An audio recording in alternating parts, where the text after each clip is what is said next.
Hey guys, Daniel from Team Kuribrohs here, and I'm joined with another locals first place decklist. So Luke Hasle finished first place with his Burning Abyss. So first off, congratulations, Luke. Thank you very much. And would you like to show us your list? Yeah, of course. So we will go through the main deck first, and then we can go through the extra and the side.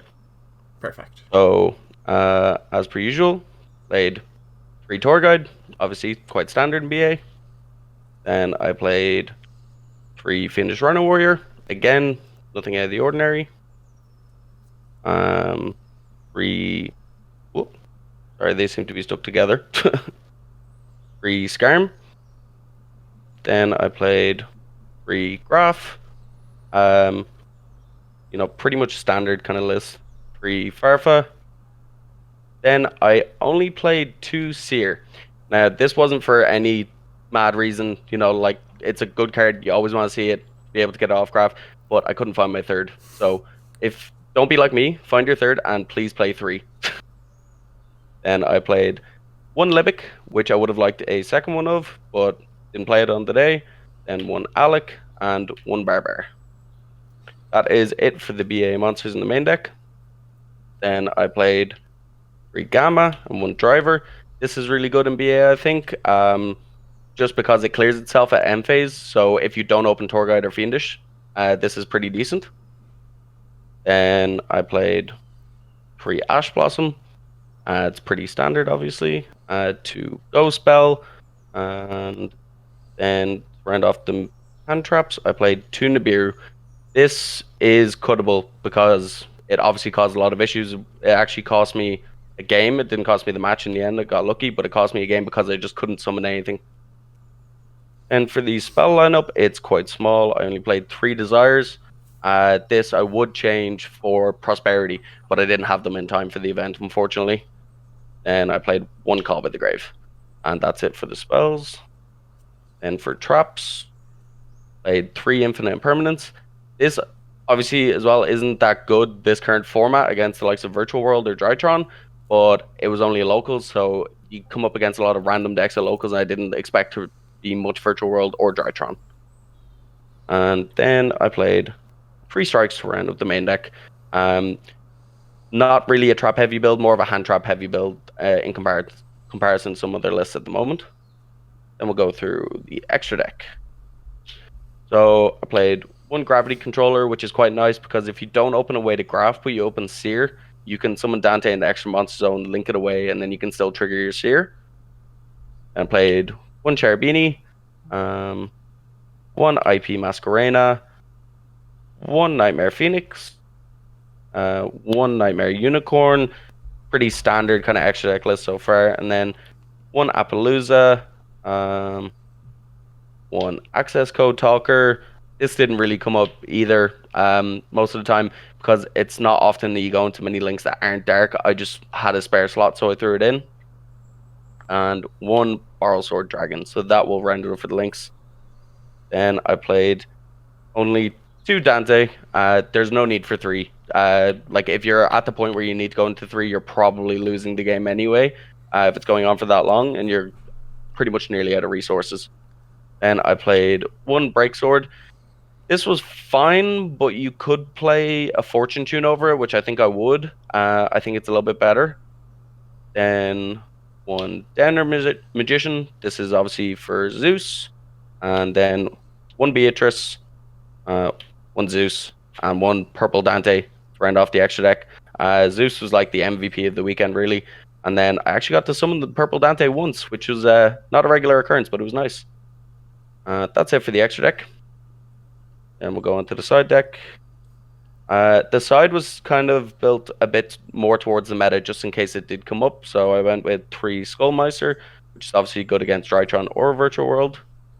Then 3 Lancia for the Virtual World matchup, and it also came up really good in one of my, I think it was my round 4 match against Phantom Knights. Then played 3 Droll and Lockbird. This is for Drytron, and then it kind of just hits some other decks as well, so it's like a nice all-round hand trap. Then for back row removal, I played 3 Twin Twisters because I don't have access to Lightning Storms. And then I played 1 Harpy's Feather Duster, uh, one Red Reboot, and one Imperial Order. So that rounds it up for the side deck. So, Uh, what made you decide to play Burning Abyss for this event? um, I actually don't have another deck at the moment, funnily enough. I haven't been playing a huge amount of Yu-Gi-Oh! Recently, obviously with lockdown, and a lot of it's been online. But I decided I wanted to start playing again, so I picked up a BA deck because I've really liked BA for a long time. And then it's kind of a good anti-meta deck as well, really, especially with, Tour Guide and Graph and Seer all being at 3 now. The deck has a lot of recursion. It's just a really fun deck as well, so that's why I decided to play it for locals. Are there any changes that you'd make? You said you were considering dropping Nibiru's and maybe adding one or two more BAs in. Do you know what you'd Yeah, cut and add? I definitely consider dropping Nibiru or even siding it because it causes such issues with, like I think it was game two of round four against PK, and I opened up really well. I opened up, I think it was Lancia, Ash, Bell, Nibiru. But the problem was when I drew for turn, I had two BAs, but I couldn't summon them because of Nibiru. So it just kind of shut me off, and I ended up losing that round because I had no BAs. Uh, Other cards I would consider cutting is I would definitely cut the Infinite Impermanence if I brought this to a bigger event because they're good, but not this format. Like they don't stop Virtual World that much. They don't really stop Drytron as much either because it doesn't do a lot. So this is something I'd cut. Then what else in the main deck that I cut? I definitely cut the Pot of Desires for Prosperity because desires you're banishing all your main deck resources, which in my opinion are a lot more important in this deck than your extra deck. So I would cut it for prosperity, so you can, essentially get to the cards that you need over getting two random cards, which doesn't work out all the time. Like I think round five, I banished the two seer that I was playing off desires, so that hurt a lot. But apart from that, nothing huge that I would change. I'd probably throw a second Zeus in the extra deck as well, over the access code talker. Right. So, do you have any consideration, like, what made you choose this build over the trap focused build?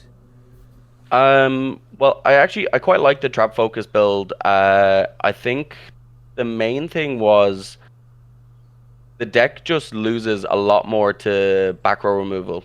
Like obviously that's the case for any back row deck, but in some decks like Altergeist and Eldritch, they can continue to play with their back row being removed. Like Eldritch gets a lot of resources from losing their back row because they can just recur from the graveyard. Whereas the back row in this deck, when you play the back row heavy version, doesn't recur itself as much.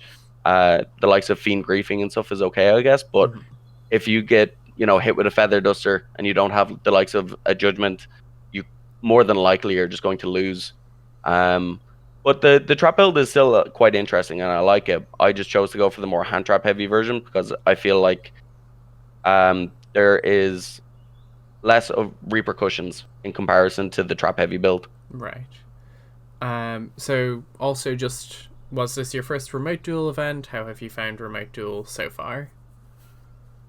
This was my second remote tool event. I played the giant card at the extravaganza just to kind of Mm-hmm. try and get myself back into things. But I didn't really play much that day. I played the giant card for a couple of rounds. Then yeah, this was my second one, and I actually quite enjoyed it. It's really nice to be back playing Yu-Gi-Oh. Being away from the game for so long. I missed it quite a bit, but no, it was really fun. Really enjoyed it. And I'm definitely going to be playing again for sure. Cool. And then just finally, do you have any shoutouts you'd like to give out? Or any suggestions for Yeah, people playing remote duel? I would definitely like to shout out all the boys on Team Sweetness. That's the team I play for. Really good set of guys. And then just some of the local guys that I play with around where I live, like Keen Byrne and Aiden Byrne as well. And then suggestions for remote duels, just try it. Like a lot of people are worried about having, the right setup, like an arm for their phone and whatnot to be able to have the right camera setup. You can literally just stack some tins and tape your phone to the top of the tins and get away with that. So don't be stressing too much over that. Just get in and play the game again. It's nice to be back in the community. Awesome. Well, thank you very much. Best of luck at your future events. Hopefully, we'll see you for more remote duel locals. Um, Cheers. Thank you. Thank you.